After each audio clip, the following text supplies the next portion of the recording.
Praise the Lord.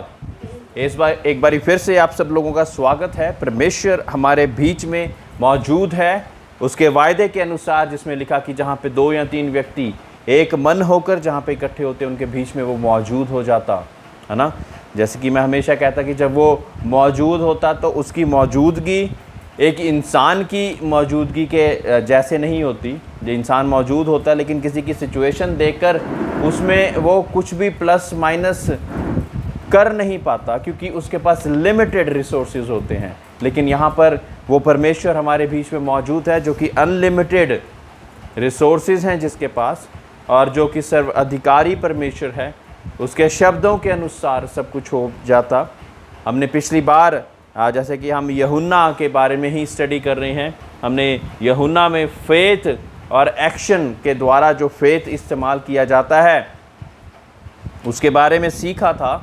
और बहुत सी गहरी बातें परमेश्वर हमें यूहन्ना के इस पुस्तक में से सिखा रहे हैं। Praise the Lord. क्या हमें परमेश्वर कुछ गहरी बातें सिखा रहे हैं? Yes, praise the Lord. आइए हम यूहन्ना की पत्री 5वां चैप्टर उसकी 19वीं आयत में जहाँ हम पढ़ते हैं कि इस पर हेडिंग इसमें यीशु या पुत्र का अधिकार लिखा हुआ है। इस पर यीशु ने उनसे कहा, मैं तुमसे सच कहता हूँ, पुत्र आपसे कुछ नहीं कर सकता, केवल वह है जो पिता को करते देखता है, क्योंकि जिन जिन कामों को वह करता है उन्हें पुत्र भी उसी रीति से करता है। Praise the Lord. सो इससे हमें क्या बात मालूम हो रही है? अब यहाँ पे परमेश्वर के पुत्र का अधिकार लिखा गया है, और यहाँ पे वो कह रहे हैं कि जिन बातों को पुत्र पिता को करते हुए देख रहा है वो ही चीज़ें करता जा रहा है, अपने आप से कुछ नहीं कर रहा है। What does that mean? कि परमेश्वर उसके सामने हमेशा है। Praise the Lord. God the father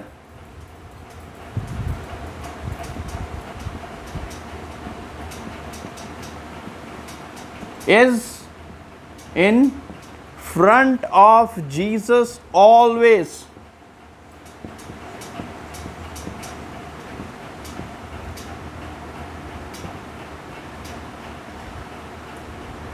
है कि नहीं? नहीं तो वो कैसे देखेगा? प्रभु यीशु मसीह झूठ तो नहीं बोल रहे थे कि ऐसे ही मजाक में तो नहीं बोल रहे थे ना, कि जो कुछ मैं पिता को करते हुए देखता हूं वो ही चीज़ें मैं भी करता रहता हूँ। एक अलग ही डायमेंशन के बारे में यहाँ पे बताया गया है। वो परमेश्वर की कौन सी डायमेंशन है? कि जैसे प्रभु यीशु मसीह दुनिया के सामने मौजूद है, वो परमेश्वर के सिंहासन के सामने भी मौजूद है, तभी तो उसको सब कुछ करता हुआ देख रहा है। हाँ, एक ऐसी डायमेंशन की पिता के सामने भी वो हाजिर है और एक यहां पे भी हाजिर है आत्मा में। ये आत्मा की एक बहुत ज़बरदस्त डायमेंशन है। आत्मा की ये एक बहुत ज़्यादा डायमेंशन है कि present in front of the father and in front of the people at the same time. Praise the Lord. उसी समय पे परमेश्वर के सामने भी मौजूद है, उसको सब कुछ करता हुआ भी देख रहा है, और यहाँ पे लोगों के सामने भी मौजूद है, और वही चीज़ें जो करता हुआ देख रहा है वही चीज़ें वो करता भी जा रहा है। Praise the Lord. क्या आपने ये चीज़ पहले कभी इमेजिन करी या सोचा कि ऐसे कैसे हो सकता है? How can one person be in front of the father and in front of the people as well? तो वो कैसे ये बोल पा रहा है कि मैं जो कुछ पिता को करते हुए देखता हूँ वही मैं करता हूँ? अगर आश्चर्य मेरे सामने बैठे हैं और मैंने आश्चर्य को कुछ करता हुआ देखना है और उसको कॉपी करना है, तो क्या करना पड़ेगा? मुझे निरंतर उसकी और आंखें लगानी पड़ेंगी। मुझे निरंतर देखना पड़ेगा कि वो कैसे बैठा है, कैसे बुक पलट रहा है, पेजेस कैसे पलट रहा है, कैसे किसी और चीज़ को देख रहा है। वो सारी चीज़ें मुझे देखनी पड़ेगी ना लगातार। और देख मैं कब पाऊँगा? जब उसके पास होऊंगा, जब या वो मेरे पास होगा। हाँ, या वो मेरे पास होगा या मैं उसके पास होऊंगा, तभी देख पाऊंगा ना, नहीं तो अदरवाइज कैसे देख लूंगा? Praise the Lord. So he was there as well. Looking at the father, क्योंकि पिता पुत्र से प्रीति रखता है और जो काम वह आप करता है वह सब उसे दिखाता है। अब पिता के बारे में बात क्या करी जा रही कि वो पुत्र से प्रीति रखता है। किस लिए दिखा रहा है वो सारी चीज़ों को लगातार परमेश्वर यीशु मसीह को? क्योंकि वो उससे प्रीति रखता है। अगर हमसे भी खुदा बाप प्रीति रखता होगा तो क्या होगा? हमें भी बहुत सी चीज़ें दिखाएगा। Praise the Lord. क्या करना है, क्या वजह है? हाँ, हमारी आत्मिक आंखों को खोल देगा कि हम उन चीज़ों को देख सकें, क्योंकि वो हमसे प्रीति रखता है। वो हम जैसे एक नॉर्मल प्रीति या प्यार है। इंग्लिश में क्या लिखा है, कोई पढ़ के बताएगा ज़रा? लव ही लिखा है कि प्रीति का कुछ और अनुवाद किया गया है? कोई फटाफट से मुझे बताए। Ashir, please give me this Bible. John 5:20। क्योंकि पिता पुत्र से प्रीति रखता है और जो काम वह आप करता है वह सब उसे दिखाता है और वह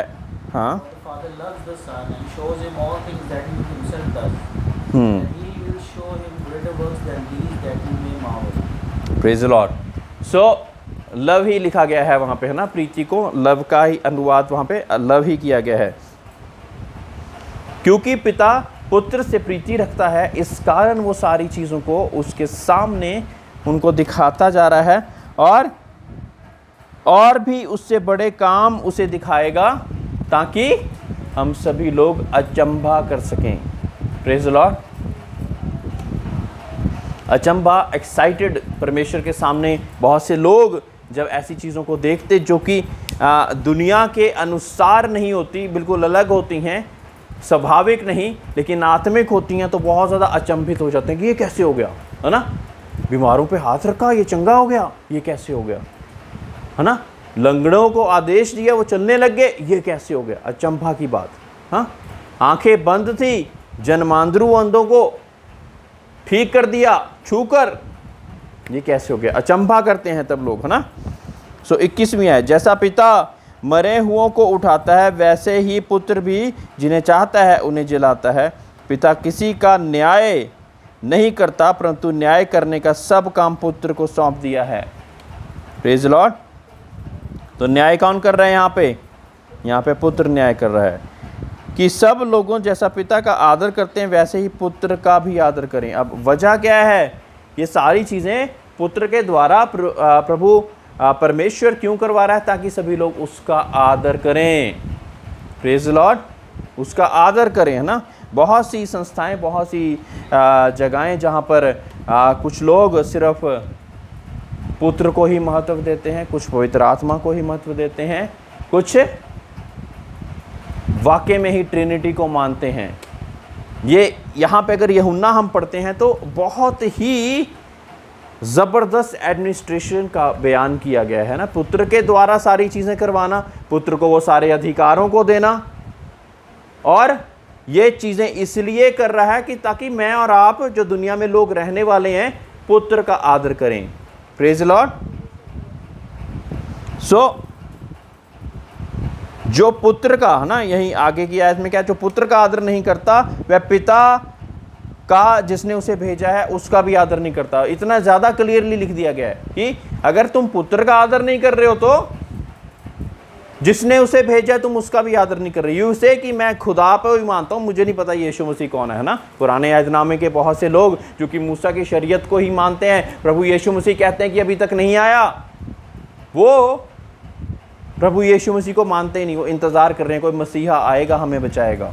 कुछ लोग ऐसा इंतज़ार कर रहे हैं, लेकिन यहाँ पे क्लियरली ये चीज़ मेंशन कर दी गई है, लिख दिया गया है कि जो लोग पुत्र का आदर नहीं करते वो पिता का भी आदर नहीं करते, क्योंकि मैंने ही तो उसे भेजा है, वो अपने आप से थोड़ी आ गया है। Praise the Lord. क्योंकि पिता ने भेजा इसीलिए उसका आदर करना भी ज़रूरी है। मैं तुमसे सच सच कहता हूँ, जो मेरा वचन सुनकर मेरे भेजने वाले पर विश्वास करता है अनंत जीवन उसका है। मेरा वचन सुन के मेरे भेजने वाले पर विश्वास करता है अनंत जीवन उसका है ना। अब पुत्र अपने पिता के बारे में क्या बयान दे रहा है कि मेरा वचन सुनकर वो उस पर विश्वास करता है, खुदा पर यहाँ की विश्वास करता है, पिता परमेश्वर पर विश्वास करता है, तो अनंत जीवन उसी का है ना। एक जगह पे बाप बेटे की बहुत ज़्यादा अच्छाई कर रहा है और सब कुछ उसको सौंप दे रहा है, और यहाँ पे बेटा भी उसी तरह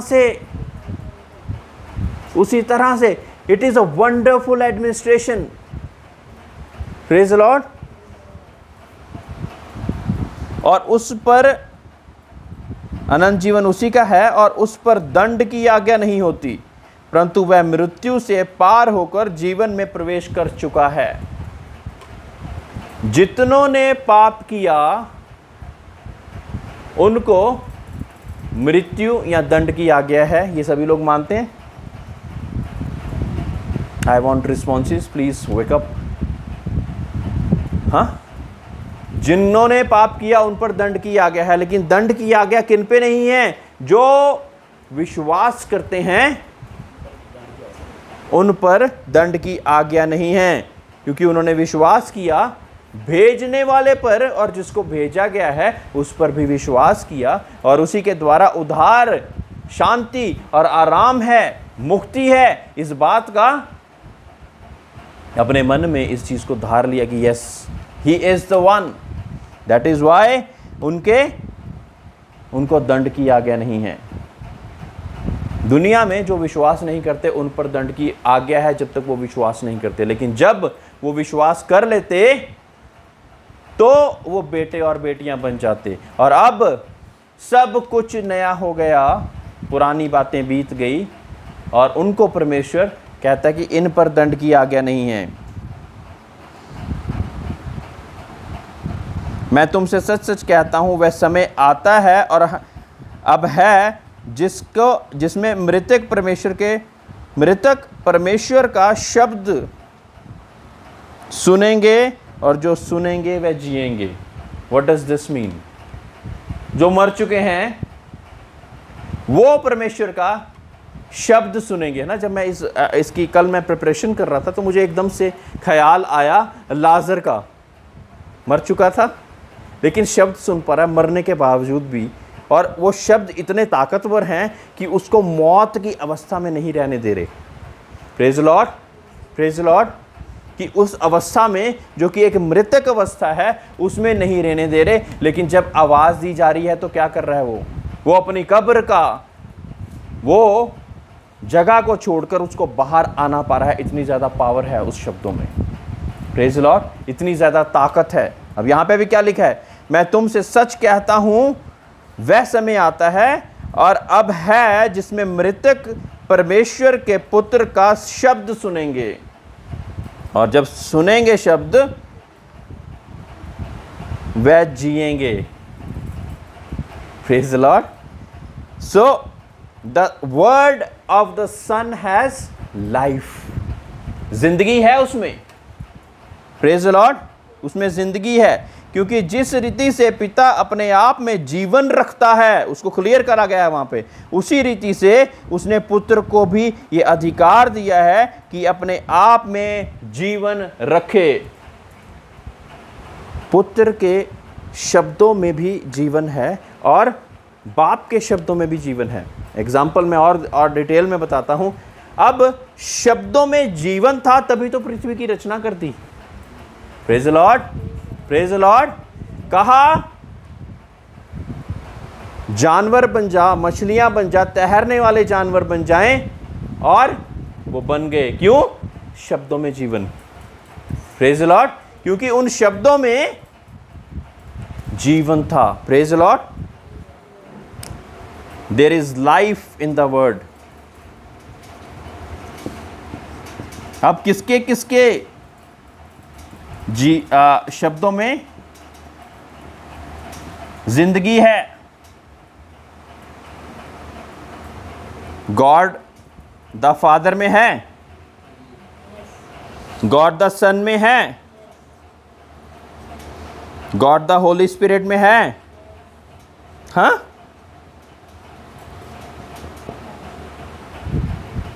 इसमें एक गहरी बात जो प्रभु ने मुझे अभी रिवील करी, अभी गॉड द सन के शब्दों में पावर है, और जो वो कुछ कहते वो जिंदगियां बनती जाती हैं, मृतक अवस्था में से उठकर जीवन की ओर चल पड़ते हैं। दूसरा, यीशु मसीह में जीवन होते हुए जब वो बोलता है तो जीवन आता जाता है, जो मर गए वो भी जिंदा हो जाते हैं। अब पवित्र आत्मा की जरूरत गॉड को है कि जीसस को है कि हमें है? सबसे ज्यादा हाँ, तुम यहीं पे ठहरे रहना जब तक मैं तुम्हारे लिए सामर्थ को नहीं भेजता। Praise Lord, praise Lord. बड़ी गहरी बात, दिमाग पूरा सारा ही अपनी अटेंशन यहां पे रखना, नहीं तो नहीं जान पाओगे कि क्या मैं बताना चाह रहा हूं। वर्ड में लाइफ, और वो वर्ड पिता परमेश्वर का, वो वर्ड खुदावंद यीशु मसीह का। अब पवित्र आत्मा का क्या योगदान यहां पे है ना, ट्रिनिटी का तीसरा जो व्यक्ति है वो किसके लिए बनाया गया? मनुष्यों के लिए। Praise the Lord. God the Holy Spirit is for you and me. So जब यह पवित्र आत्मा हमारे अंदर में से होकर बातचीत करेगा तो क्या होगा? हमारे शब्दों में भी जिंदगी आ जाएगी। Praise the Lord. तब हमारे शब्दों में भी जिंदगी आ जाएगी। अब ये तीनों एक हैं, इसलिए तीनों एक ही हिसाब से कार्य कर रहे हैं। अब जब ये भी हमारे बीच में आता है तो वही एक कार्य जो कि पिता, पुत्र और पवित्र आत्मा करते हैं, जब हमारे अंदर आ जाता है तो हम भी वैसा ही। Praise the Lord, praise the Lord. तो हम भी जीवन भरे शब्दों को बोलना शुरू कर देते हैं ना। क्या आपने कभी सुना कि किसी प्रचारक ने मुर्दे के लिए दुआ करी और वो जी गया? सुना? यस, ऑफ कोर्स ऐसा होता है, क्योंकि अब पवित्र आत्मा आपके बीच में से होकर कार्य कर रहा है। और जो आत्मा पिता के साथ, पवित्र प्रभु यीशु मसीह के साथ, वो आपके साथ भी होगा, तो you will also start working in life. Praise the Lord. इससे 28वीं आयत, इससे अचंभा मत करो, क्योंकि वह समय आता है कि जितने कब्रों में हैं वह उसका शब्द सुनकर निकल आएंगे। जिन्होंने भलाई की है वह जीवन के पुनरुत्थान के लिए, और जो जी उठेंगे, और जिन्होंने बुराई की है वह दंड के पुनरुत्थान के लिए जी उठेंगे। Praise the Lord. जब व्यक्ति मरता है क्या उसका साथ के साथ न्याय हो जाता है जाके? हाँ, ये वही चीज़ समझाने की कोशिश की गई है यहाँ पर कि जब शब्द सुनेंगे ना तो जिएंगे सारे। कुछ इस न्याय के लिए जी रहे हैं कि मैंने अब प्रभु के हेवन में प्रवेश करना है, जो अच्छे कार्यों के साथ अपना न्याय पाएंगे कि yes, well done my faithful servant, you are welcome into heaven. और दूसरे जो कि दंड के लिए जीकर परमेश्वर के सामने पहुंचे, उनको दंड का आदेश हो जाएगा। Praise the Lord. लेकिन शब्द सुनकर जी सारे ही रहे हैं। Everybody is getting alive. अंत के समय की बात करी गई है, जब परमेश्वर की तुर्री फूकी जाएगी तो क्या लिखा गया है कि पहले कब्रों में से मुर्दे जी उठेंगे। हाँ, ये फिजिकल उसमें भी बताया जा रहा है, फिजिकल उसमें भी जो मर चुके हैं वो भी उठेंगे और फिर न्याय के लिए वहां पर पहुंच जाएंगे। Praise the Lord. 30वीं आयत 30th, मैं अपने आप से कुछ नहीं कर सकता, जैसा सुनता हूं वैसा न्याय करता हूं, और मेरा न्याय सच्चा है, क्योंकि मैं अपनी इच्छा नहीं परंतु अपने भेजने वाले की इच्छा चाहता हूं। है ना, अभी पीछे से गवाही दी परमेश्वर खुदा ने पुत्र के बारे की मैंने न्याय के लिए उसको दे दिया है। उसने अभी पुत्र क्या कह रहा है कि मैं अपने आप से नहीं करता, मुझे उसी ने सिखाया न्याय करना। Praise Lord, praise Lord. मैं अपने आप से नहीं करता क्योंकि मैंने खुदा से सीखा न्याय कैसे करना है, इसी कारण मैं वो कर पा रहा हूं। परंतु अपने भेजने वाले की इच्छा चाहता हूं। यदि मैं आप ही अपनी गवाही दूं तो मेरी गवाही सच्ची नहीं। Praise the Lord. एक और है जो मेरी गवाही देता है और मैं जानता हूं कि मेरी जो गवाही वह देता है वह सच्ची है। Praise the Lord. किसके बारे में यहां पे बोला गया है? हाँ, एक और जो मेरी गवाही देता है और वो जो गवाही देता है वो सच्ची है। थोड़ा जोर से। ओके, आप कोई कुछ बोलना चाहेगा कि ये जो वर्स है ये किसकी और इशारा कर रही है? 31। यदि मैं आप ही अपनी गवाही दूं तो मेरी गवाही सच्ची नहीं। एक और है जो मेरी गवाही देता है और मैं जानता हूं कि मेरी गवाही वह देता है वह सच्ची है।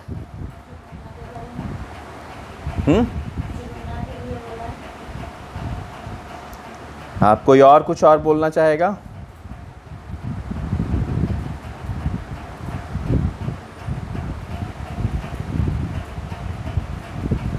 Yes of course.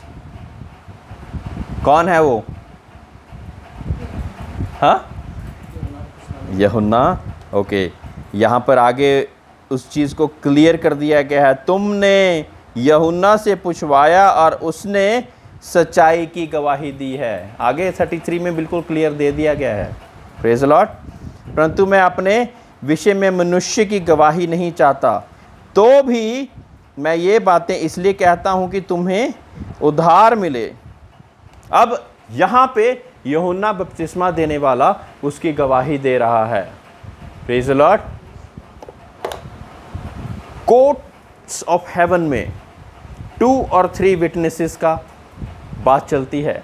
अगर आप किसी कोर्ट में या किसी कचहरी में गए हो, वहां पे भी उन्होंने सेम बाइबल का प्रोसीजर फॉलो करा है। जब एफिडेविट बनाते हैं, 2 विटनेस क्यों मांगते हैं? वजह, विटनेस मांगते हैं ना, 2 क्यों? और विटनेस मांगते क्यों हैं? क्योंकि अपनी मेरी गवाही अपने आप से सच्ची नहीं हो सकती जब तक कोई और मेरी गवाही नहीं दे रहा। अब स्वर्ग राज में जहां पे पिता परमेश्वर अपनी सिंहासन के सामने बैठा हुआ है, ये थ्रोन रूम है, इसके सामने जब बेटा आता है तो उसके साथ गवाही पता कौन सी चलती है? ये वाली।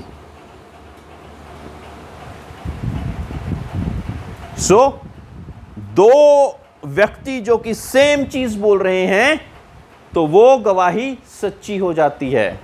अब ये दोनों अपने लिए गवाही दे रहे हैं क्या? मेरे प्रियो, ये बहुत ज्यादा जानना जरूरी है। ये दोनों हमारे लिए। Praise the Lord. कि आशा सच्ची, आशा सच्चा, शिफा सच्ची। परमेश्वर इसको अपने भवन में कबूल कर, ये माफी मांग चुके हैं। जिस चीज की सामर्थ्य चाहिए थी वो सामर्थ्य प्रदान हो चुकी है। अब वो अवस्था नहीं रही, वो पाप की अवस्था नहीं रही, ये नए हो चुके हैं। ये जीवन, अनंत काल के जीवन के उसमें आ चुके हैं।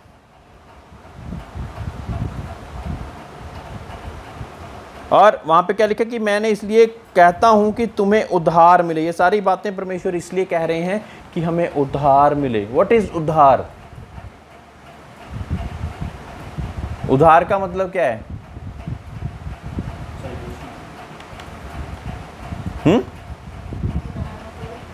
वो इंग्लिश बाइबल आप आशर खोल के रखनी है साथ के साथ। If you not getting any शब्द which is very difficult in Hindi, you can read it in English and through many of the translations you will get to the right point.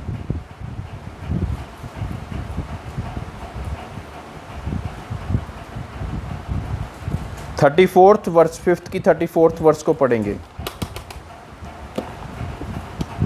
Yet I do not receive testimony from man, but I say these things that you may be saved. You may be saved.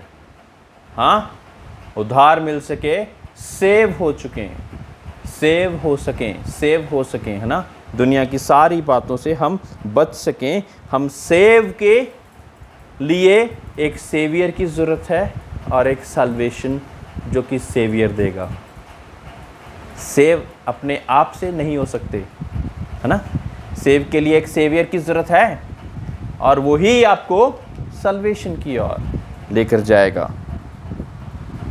वह तो जलता है और चमकता हुआ दीपक था और तुम्हें कुछ देर तक उसकी ज्योति में मगन होना अच्छा लगा, परंतु मेरे पास जो गवाही है वह यूहन्ना की गवाही से बड़ी है, क्योंकि जो काम पिता ने मुझे पूरा करने के लिए सौंपा है, अर्थात यही काम जो मैं करता हूँ, वह मेरे गवाह हैं कि पिता ने मुझे भेजा है। Praise the Lord.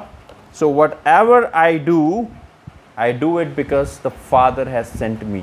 और वही इन बातों की गवाही देते हैं। मेरे प्रियो, जब हम दुआएं करते हैं और बीमारियां चंगी हो जाती हैं तो ये परमेश्वर की प्रशंसा होनी चाहिए। और इस बात से ये क्या बयान हो रहा है कि यस, ये मेरा बंदा है और ये मेरा बंदा है और मैंने इसे भेजा है चुनकर। और इस वजह से ये चीज़ें होती जाती हैं, क्योंकि जो काम पिता ने मुझे पूरा करने को सौंपा था वही काम करता हूँ, गवाह के पिता ने मुझे भेजा है।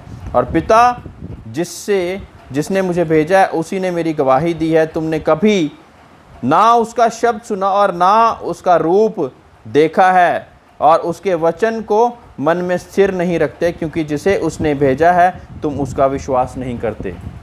अब पिता को डायरेक्टली उसके शब्दों को नहीं सुन रहे थे, अब यीशु मसीह के शब्दों को तो सुनो जिनको परमेश्वर यीशु खुदा ने भेजा कि वो उसके शब्दों का बयान कर सके, वैसे ही जैसे कि परमेश्वर खुदा बोलते हैं। तुम पवित्र शास्त्र में ढूंढते हो क्योंकि समझते हो कि उसमें अनंत जीवन तुम्हें मिलता है, और वह वही है जो मेरी गवाही देता है। फिर भी तुम जीवन पाने के लिए मेरे पास आना नहीं चाहते, है ना। ये अन्य जातियों के लिए या बाकी लोगों के लिए लिखा गया कि गवाही भी हो गई, विटनेसेस भी हो गए, सच्चाई का बयान भी हो गया, लेकिन फिर भी आप लोग आना नहीं चाहते। मैं मनुष्य से आदर नहीं चाहता, परंतु मैं तुम्हें जानता हूँ कि तुम में परमेश्वर का प्रेम नहीं। मैं अपने पिता के नाम से आया हूँ और तुम मुझे ग्रहण नहीं करते। यदि अन्य कोई अपने ही नाम से आए तो उसे ग्रहण कर लोगे, है ना। बहुत से लोग आज अपने नाम से ही आए हुए हैं ना। परमेश्वर यीशु का नाम पता नहीं साइड पे रह जाता है। इतनी बड़ी मिनिस्ट्री, इतनी बड़ी मिनिस्ट्री, इतना बड़ा वो बात, है ना। ऐसी सी बातें कर कर लगातार जोर जोर से बोला जा रहा है, लेकिन हो क्या रहा है? क्या उस वजह से परमेश्वर की प्रशंसा, परमेश्वर की आदर, परमेश्वर का महान नाम हो रहा है कि नहीं?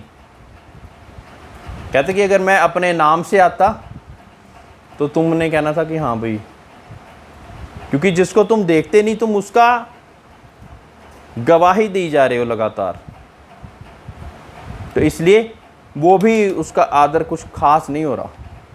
लेकिन अगर अपने नाम से आता तो शायद बहुत ज़्यादा आदर कर देते, ये मैं ही हूँ सब कुछ।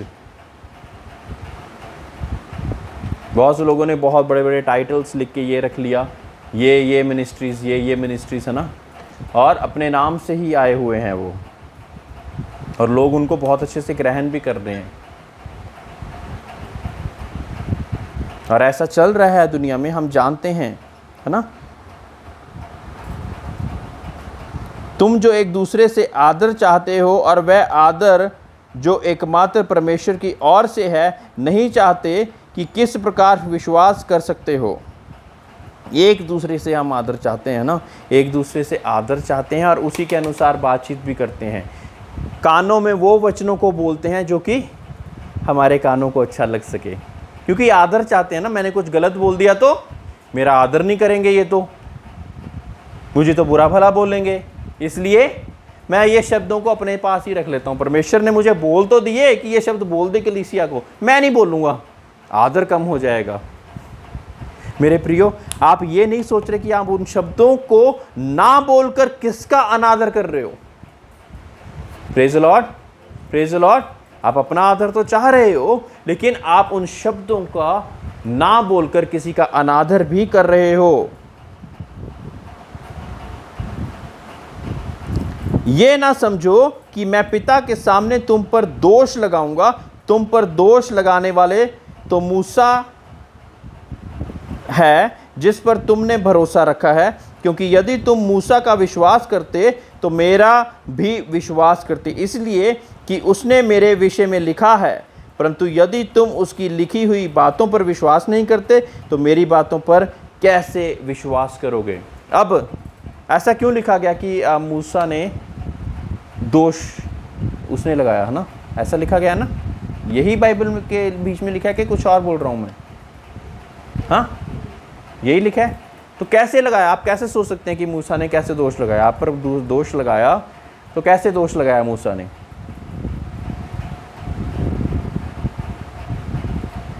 Praise the Lord. कोई भी बोले जिसको कुछ भी इसके बारे में कुछ पता लग रहा है कि क्या ये वर्ष ऐसे क्यों लिखी गई है। मूसा ने दोष लगाता, मूसा दोष लगाता है और तुम उसकी बातों का भी विश्वास नहीं करते, तो कहते कि मेरी बातों का विश्वास कहाँ से करोगे। अब मूसा ने दोष कैसे लगाए? बोले जीवते परमेश्वर की हम जीवती कलीसिया हैं, बोलें कुछ भी बोलें, जैसा भी आपको लगे, गलत हो चाहे सही हो, कोई बात नहीं। We are here to learn, हम कुछ सीखने के लिए यहाँ पर हैं। ऐसा क्यों लिखा गया है? मूसा कैसे दोष लगा रहे हैं? मेरे प्रियो, आपको पता है पुराने अहदनामे में जो लॉज बने हैं वो किसने लिखे हैं? You getting to the point now. हाँ, और उस लॉज के अकॉर्डिंग अगर हम नहीं चलते, सिंपल है ना। सो उन लॉज के अकॉर्डिंग मूसा की शरीयत, है ना, कि ये कैसे परमेश्वर यीशु मसीह के साथ क्यों लड़ते रहे ये लोग सारे, है ना, कि ऐसे लिखा हुआ है, ऐसे लिखा हुआ, तू तो सबत को नहीं मानता, तू ये नहीं करता, वो नहीं करता, है ना। क्या वजह थी? वो पुरानी शरीयत के अनुसार उसको परमेश्वर के आगे रख रहे हैं और उसके साथ दोष भी लगा रहे हैं। और पुरानी शरीयत या पुराने अहदनामे की जो शरीयत, वो सारी चीज़ें हमको दोषी ठहरा रही थी और नरक की ओर ले जा रही थी। हमारा बचना असंभव हो चुका था, इसीलिए यीशु को आना पड़ा। Praise the Lord, praise the Lord. ताकि वो सारी चीज़ों को पूरा कर कर हमारे लिए वो एक रास्ता खोल दे, एक रास्ता खोल दे जो कि जिस पर चलकर हम विश्वास लाकर हम भी स्वर्ग के अधिकारी बन सकें। नहीं तो आसान नहीं था मेरे प्रियो हमारे लिए। वो सारी कमांडमेंट्स को फॉलो करना आसान नहीं मेरे प्रियो। वो जो 10 कमांडमेंट्स है ना, उसी को लोग नहीं फॉलो कर पाते, लेकिन 10 कमांडमेंट्स से भी कितनी ज़्यादा कमांडमेंट्स पुराने यादनामे में हैं। उसको पूरा करते करते आपकी ज़िंदगी बीत जाएगी, लेकिन एक से चूके तो क्या कहती है बाइबल? अगर एक से चूके तो सारी व्यवस्था का पालन तुमने नहीं किया। लेकिन यीशु में होकर, जिसने, जब परमेश्वर ने हम पर अनुग्रह पर अनुग्रह पर अनुग्रह बरसाया यीशु के द्वारा, तो क्या हुआ? हमारा उद्धार का रास्ता खुल गया, हमारा चंगाई का रास्ता खुल गया, हमारा बेटे और बेटियां बनने का रास्ता खुल गया, हमारा दूसरों के जीवनों में भी चंगाइयां बख्शने का रास्ता खुल गया, जीवन देने का रास्ता बन गया। ये सब कुछ प्रभु यीशु मसीह के द्वारा हुआ। अगर वो नहीं आता मेरे प्रियो, तो हम कुछ ना कर पाते। प्रभु यीशु मसीह के द्वारा ही उद्धार, शांति और आराम आता गया। और फिर भी आज हम चूकते रहते, आज भी हमको कुछ और चाहिए, हमको कुछ और चाहिए। मेरे प्रियो, जो अनंत काल का जीवन है उसकी हम परवाह ही नहीं कर रहे, अभी के जीवन की कह रहे हैं कि कैसे कमा लें, कैसे खा लें, हमारे कपड़े अच्छे सूट खरीद लें, अच्छी गाड़ियाँ, अच्छे बंगले खरीद लें, लेकिन वहाँ पे हम अपना धनराशि कुछ भी इकट्ठा नहीं कर रहे जहाँ पे वाकई में हमें होना चाहिए, जिसके लिए हम एक ट्रेनिंग पीरियड में चल रहे हैं और एक गाइड बुक हमें दी गई है बाइबल के रूप में, कैसे चलना है। मेरे प्रियो, पुराना ऐहदनामा जब हम पढ़ेंगे तो आप देखेंगे कि यीशु का आना कितना ज़्यादा ज़रूरी था, वो पूरा नहीं कर पाते मेरे प्रियो हम, इसीलिए यीशु को आना पड़ा। आज इन सभी वचनों से परमेश्वर आपको बहुतायत की आशीष दे, आप ये जान सकें कि भेजने वाला जिसको भेजा वो उत्तम है और वो हमारे जीवन का कारण बन गया, और वो जब हमारे जीवन का कारण बन गया तो हमें भी पवित्र आत्मा के द्वारा दूसरों के जीवन का भी कारण बनना है। सभी लोग खड़े